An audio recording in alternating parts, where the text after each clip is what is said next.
kind of took a break from YouTube, so now that I'm back and feeling recharged, I sort of feel like hanging out with you, like through this video somehow. Hang out. So with that being said, we're gonna draw and paint in my sketchbook today.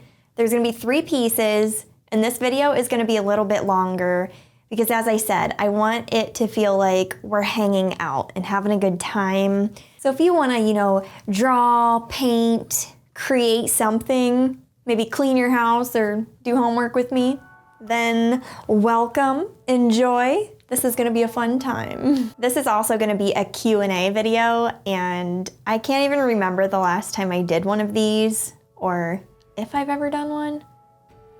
I don't know, but we're doing that today, so I'm excited to do that.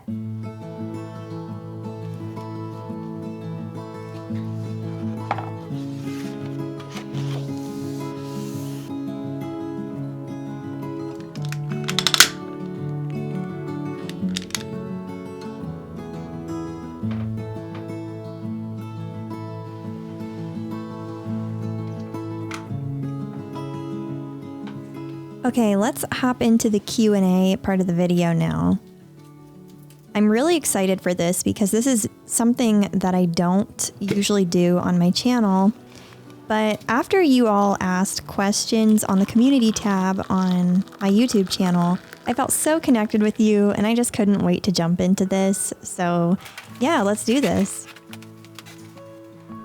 The first question. Do you ever feel like you don't have time to finish a video in time because some projects take longer than expected? What do you do in this situation? Do you abort the big project for a later video and do something faster for the next one to release it in time? Or do you just delay the next video until the next big thing is ready? Yeah, so this is a really great question, and I think it's something that is an ongoing struggle for many YouTube creators. Doesn't really matter what category we're in. I think we all sort of struggle with this.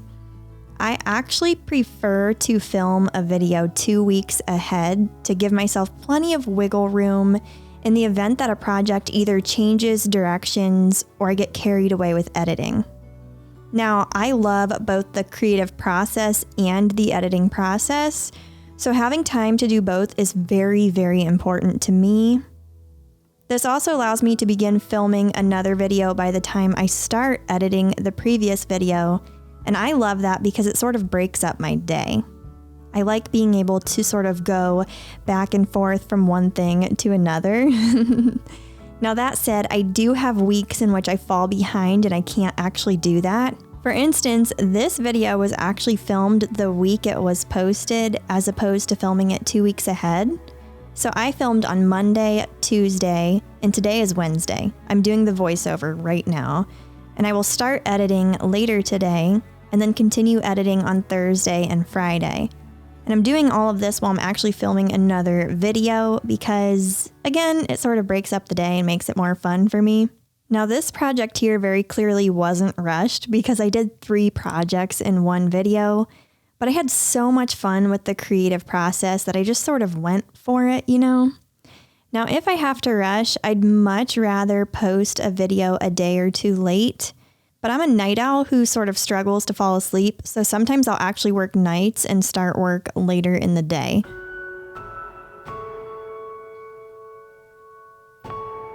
The next question, if you had to choose only painting for the rest of your life or only drawing, what would you pick? Wow, we're doing some would you rather stuff now, huh? Okay, I would definitely choose painting.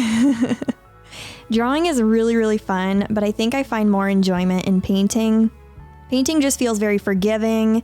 Sometimes it's messy. I just love the satisfaction of, mixing colors and prepping my palette.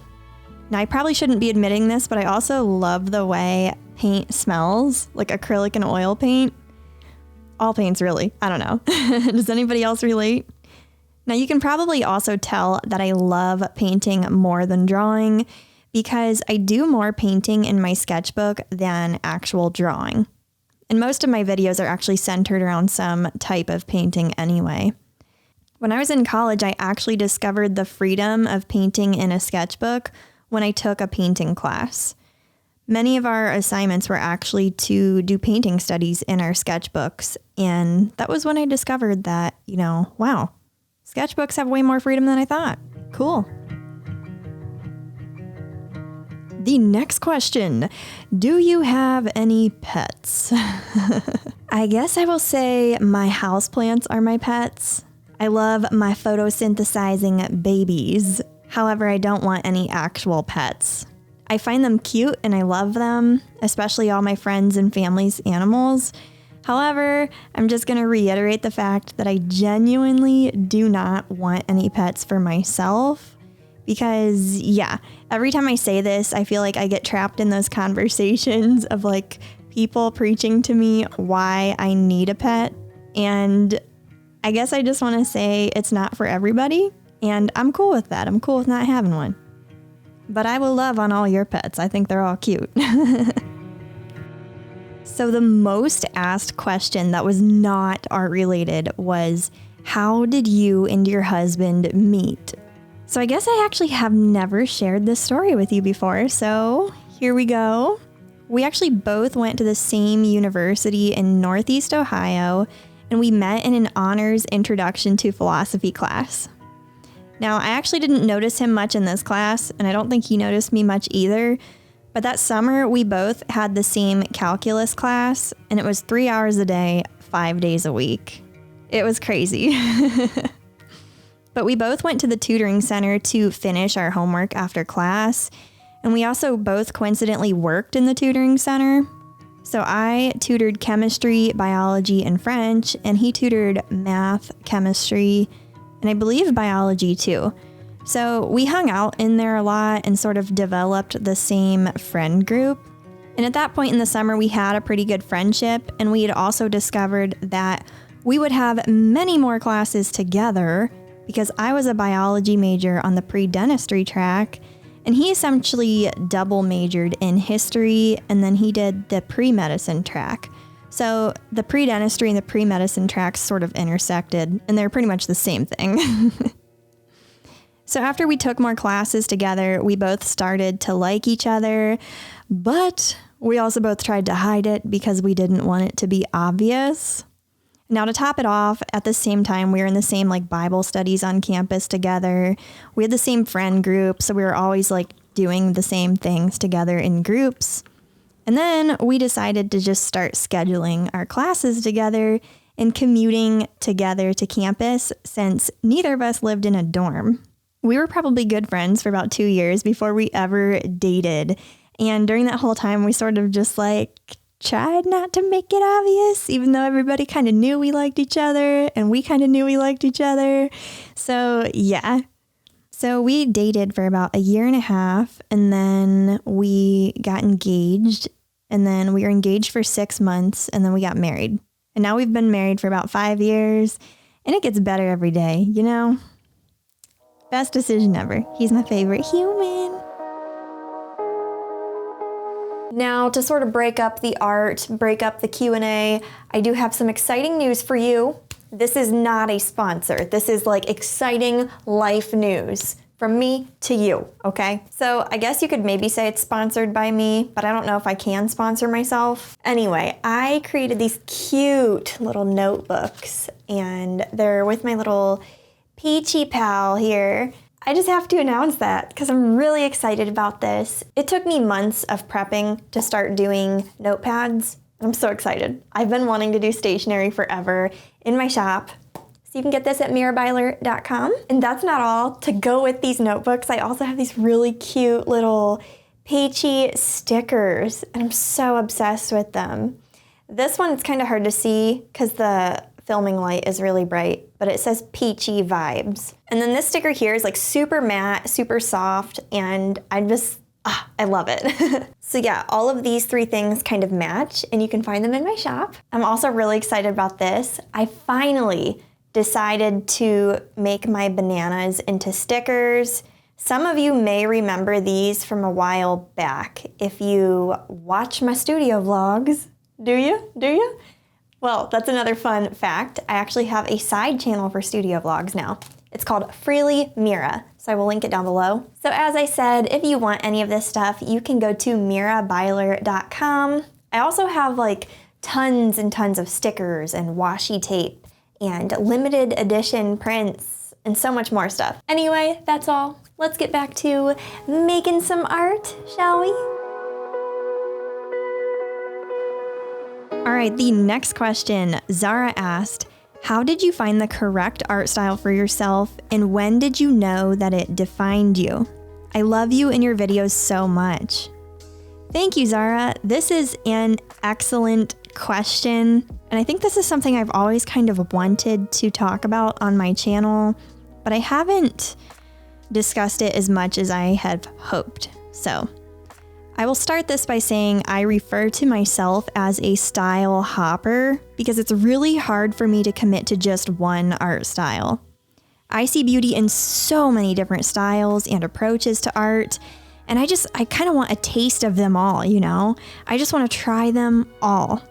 That's why my art can kind of be really phasey. Like, some weeks I'll do realistic portraits, and then the next week I'm over here doing some illustrated portrait that looks completely different in style. And then maybe a month later, I'm dipping into impressionistic floral paintings, doing realistic water paintings. And then boom, a month later, I'm dipping back into some old painting series I ditched a year ago, you know? I'm kind of all over the place, but I have learned over time that that's not necessarily a bad thing. And I've learned to embrace it, and I'm actually really proud of being all over the place now. I used to feel so much pressure to achieve one aesthetic or art style until I realized that it's not actually for everyone. It's not the pinnacle of being a good artist. Good artists are everywhere, and each one is uniquely different. There are some amazing artists who definitely have one style, they stick to one medium, and their art it just blows me away. It's beautiful, it's amazing, and I adore it. But on the flip side, there are also many artists out there who constantly switch mediums. They change up their style, they're a little more experimental in nature. And their art is absolutely amazing too. I think there's beauty in both versatility and consistency. So if you're somebody who feels like you don't have a style, you may be in the process of subconsciously refining your style. Or you may be a style hopper like me. Woohoo! I think both of these are equally valid, and they require a lot of practice, patience, and positive self-love. And for the style hoppers out there, you probably subconsciously carry some fragments of consistent style between completely different pieces without even realizing it. And that goes for like color schemes or themes or just whimsical strokes and stuff. I've often noticed that other style hoppers out there do carry some sort of consistency in their work. And when they share all these different pieces, I can still tell that it's theirs. But I think it's harder for the artists to identify their style than for viewers to identify that artist's style, if that makes sense.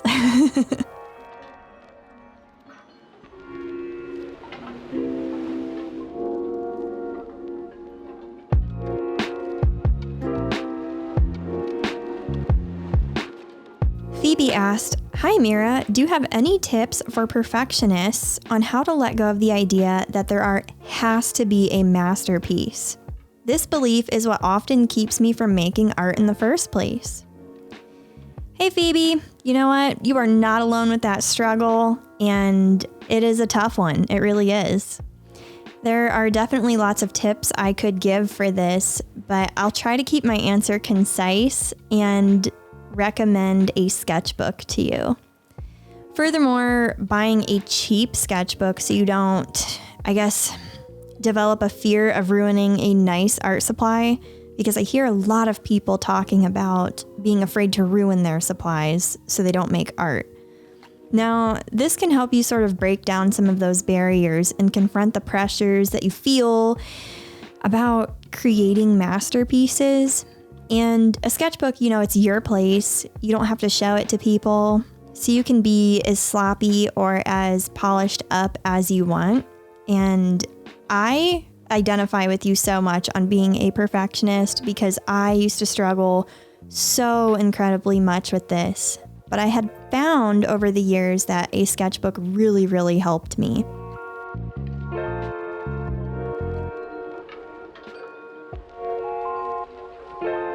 All right, Carol asked, how do you stay so positive and motivated with art? Is there an unrelated art distressor that you do to get out of burnout? Absolutely. So having other hobbies is vital to my creative process. Now, I'm a person of many hobbies. I love plants, board games, video games, the stock market, traveling, spending time with friends and family and church, and hosting, cooking, baking, learning new things. The list goes on. Now, I do love art so much. And while I'm really fortunate that this is my career, I do recognize that art is not the center of my life. Engaging in other activities definitely helps me to sort of, reframe my mind and get excited to create again. Another thing that helps me is to love myself and think encouraging thoughts about the tangible process of creating instead of immediately just nitpicking everything about my artwork while I'm creating it. Most of the time when I create art, it's not for the purpose of creating good art. It's for the purpose of expressing something that I love and that I want to share with other people in this world. Art for me is a place to sort of escape and go into my own world for a moment. It's a place to experiment and have space to get things wrong and make mistakes and learn new things. So if I bring negative thoughts into that, I would prefer those negative thoughts to be thoughts that I'm actually processing about my own life and not thoughts that are about my art process while I'm creating.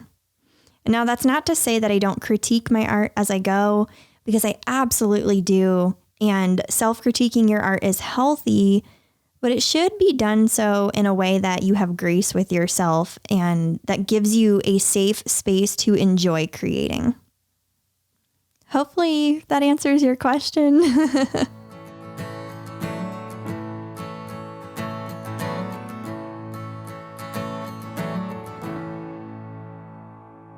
Carrie asked the question, why did you start contributing to YouTube?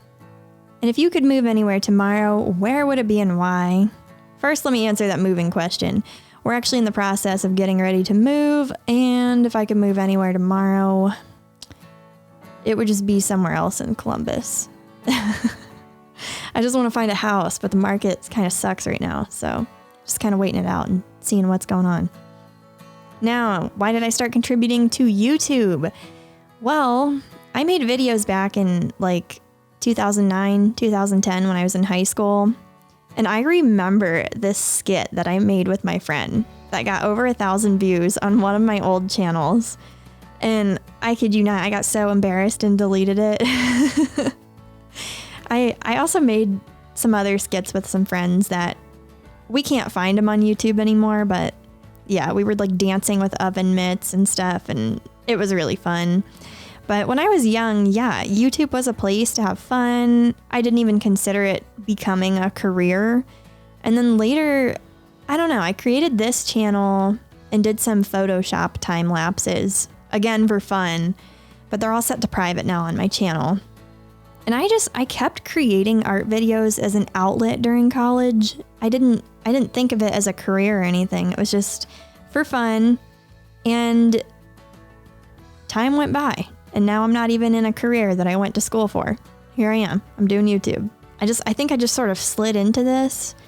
And I remember the moment I got serious about it actually was when my husband, we were actually dating at the time, and he bought me a used video camera that was really nice, way back then. And he told me, I want you to keep pursuing this because you love it and it brings you joy and it makes me happy to see you happy. So I guess I probably wouldn't be doing YouTube had it not been for my husband's encouragement. He really is my rock, I'm so thankful for him.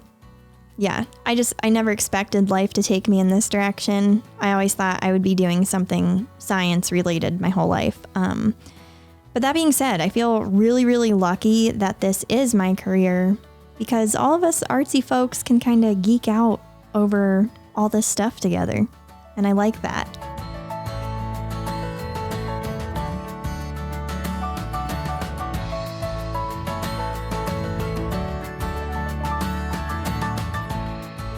What is the longest amount of time you have spent on an art piece?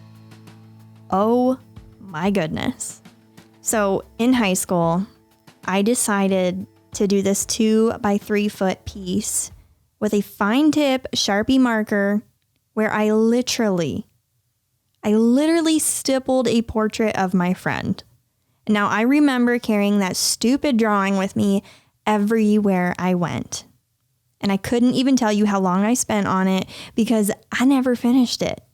Anna, if you're listening to this, I'm sorry, but I think you know that I never finished that. But yeah, that was just, I got way in over my head and I discovered very quickly that I hate stippling. So yeah, never again. I will never do that again.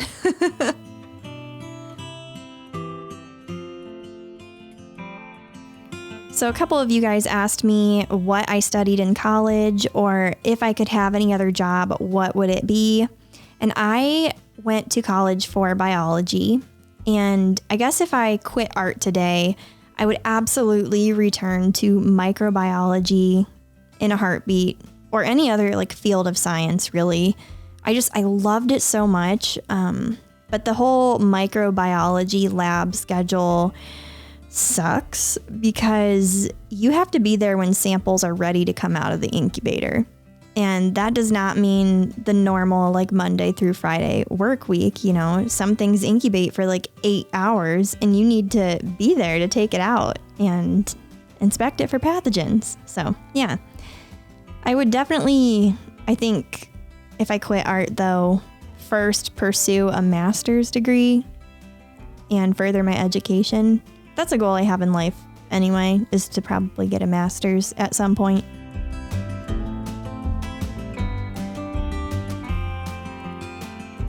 So Patricia asked, when and how did you decide it was time to sell your art, and what advice would you give for somebody who is thinking about selling art? Yeah, that's a good question. I kind of knew it was time to start selling my art when people started asking to buy my finished pieces. And back then I wasn't even thinking about selling my art. I was just thinking about making it. But it was so cool when people asked if they could buy it. So yeah, before I ever did YouTube and while I was in college, I was already selling some of my art. So I guess my advice is to just sort of jump into it. Thankfully we live in a world with social media bringing so much more appreciation for the arts. Now, this is just my assumption, but I think many more people these days are starting to value artwork that is not mass-produced in department stores. Artwork that, small artists are selling themselves online. And I think the appreciation for that is really starting to grow. And I feel really optimistic about that for the future. So yeah, I would say if you're already creating, there's already value in your creations. So go for it. What do you have to lose? It's kind of like that cliche, you never know what happens till you try.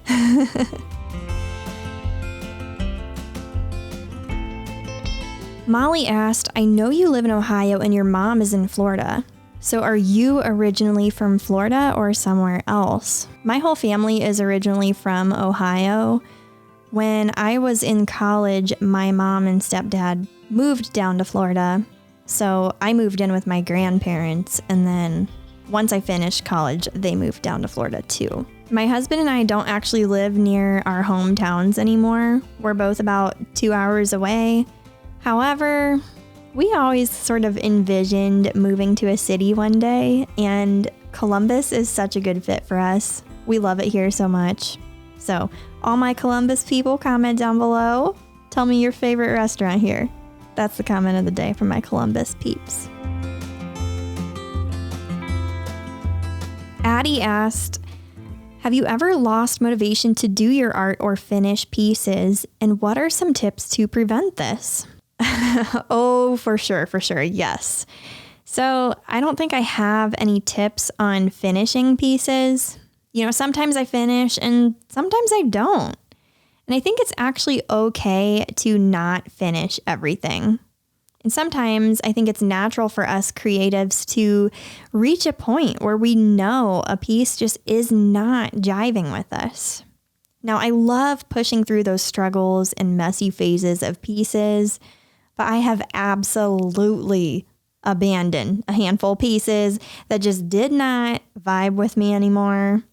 And I think it's okay to admit that, and I think we can still take little nuggets of wisdom from our failures and apply that to new endeavors. So if you can't finish every piece, I don't think that's a bad thing. I think it's okay.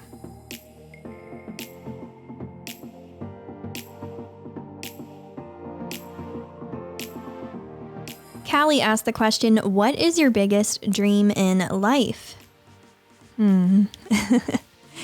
I think this is definitely a loaded question that would take some pondering. But the first things that come to my mind, I would say one of my biggest dreams is to travel the world.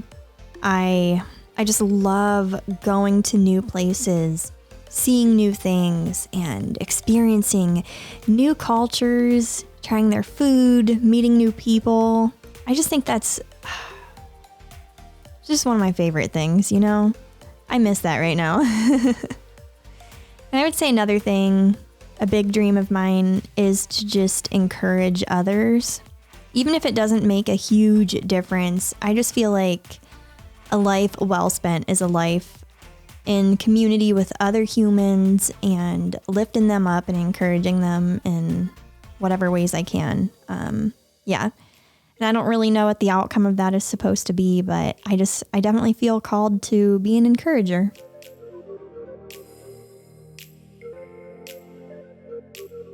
Alrighty, I think we're going to wrap up the questions here, but I want to say a big thank you to everybody who asked questions and to everybody who just hung out throughout this video. It's so fun to just hang out with you guys, create stuff, and talk.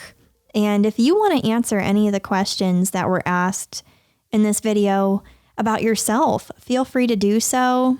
I love reading your comments and just getting to know you. So yeah, I feel very lucky and thankful for having this art community. And yeah, you guys are awesome.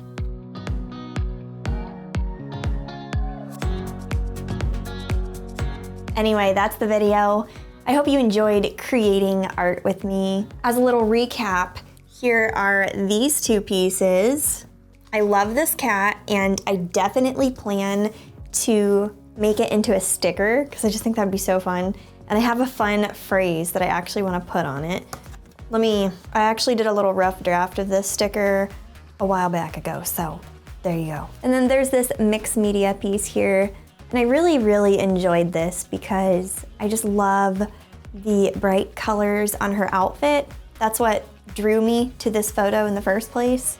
So yeah, and it was fun doing more of an illustrative style of a person because I go back and forth quite a bit and I don't know, I enjoyed this.